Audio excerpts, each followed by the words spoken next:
இன்றைக்கு நம்ம 3ஆம் வகுப்பு 3ஆம் பருவம் தமிழ் பாடத்தில் உள்ள தொகுத்தறி மதிப்பீடை பார்க்க இருக்கிறோம். படமும் சொல்லும் சரியானது டிக்கு, தவறானது கிராஸ் குறியிடுக. அதாவது படமும் சொல்லும் சரியாக இருந்தால் நம்ம பாக்ஸில் டிக் போடணும். இதில் சோளம் இருக்குது, இங்கே சொட்டுன்னு இருக்குது. அப்போ இங்கே மாற்றி கொடுத்துருக்காங்க, தவறாக இருக்குது. அதனால் அந்த பாக்ஸில் நம்ம கிராஸ் தவறு அடையாளத்தை போடுறோம். பூங்கொத்து, பூங்கொத்துன்னு சரியாக எழுதியிருக்கு, அதனால் நம்ம அந்த பாக்ஸில் டிக் போடுறோம். தொடர் வண்டி, தொடர் வண்டி அப்படின்னு கரெக்டாக இருக்குது, அதனால் நம்ம அந்த பாக்ஸில் டிக் போடுறோம். அடுத்து முதல் எழுத்தை மாற்றி சொல் உருவாக்குக.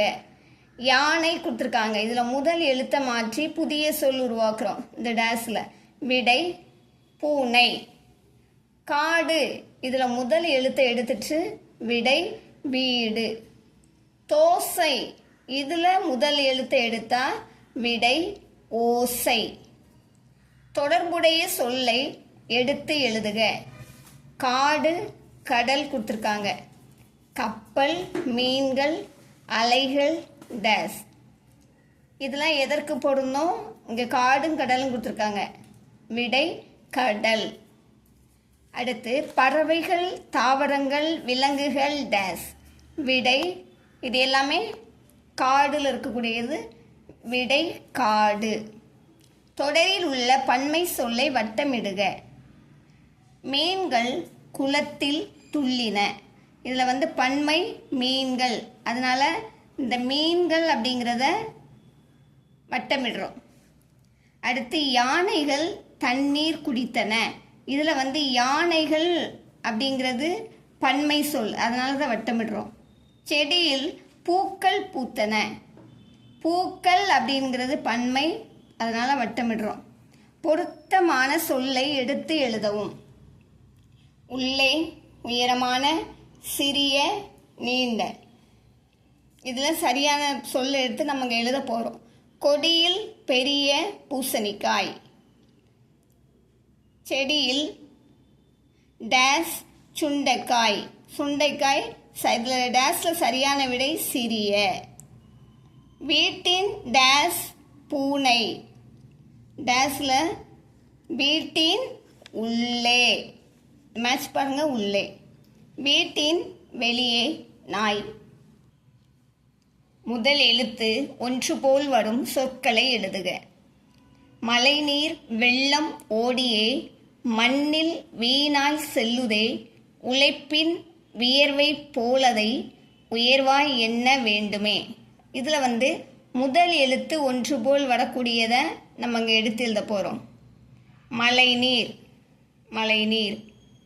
மண்ணில், மண்ணில். உழைப்பின், உழைப்பின். உயர்வாய், உயர்வாய். அடுத்து உயர்திணை அஃறிணை சொற்களை எழுதுக. அப்பா அத்தை வீடு சென்றார். அத்தை முறுக்கு அதிரசம் கொடுத்து அனுப்பினார். அவற்றை தம்பி ஆசையாக தின்றான். இதில் எது உயர்திணை எது அஃறிணை அப்படிங்கிறத எழுத போகிறோம். உயர்திணை அப்படிங்கிறது மனிதர்களையும் தேவர்களையும் குறிக்கக்கூடியது உயர்திணை, மற்றதெல்லாம் அஃறிணை. இப்போ உயர்திணை எழுத போகிறோம். அப்பா, அத்தை, தம்பி. அடுத்து அஃறிணை வீடு, முறுக்கு, அதிரசம். அடுத்து படித்து விடை எழுதுக. ஆசிரியர் போட்டி அறிவித்தார். பெரிய பெட்டி ஒன்று இருந்தது. பெட்டியை தூக்குபவரே வெற்றியாளர். தூக்க இயலாது என்று பலர் விலகினர்.